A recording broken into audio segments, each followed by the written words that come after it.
Attribusie is die proses waardeur individue die oorsake van gedrag verduidelik.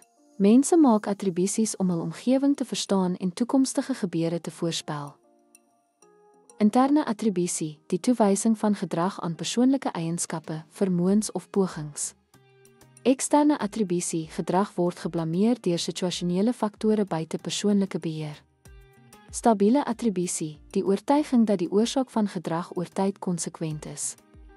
Onstabiele attribusie, aanvaar dat gedrag te wyte is aan tydelike omstandighede. Beheerbare teenoor onbeheerbare attribusie, bepaling of 'n individu beheer oor hul gedrag het. Attribusie vooroordele, foute soos die fundamentele attribusiefout en selfsugtige vooroordeel. Begrip van attribusie help om menslike gedrag te verduidelik en verbeter interaksies in die werkplek.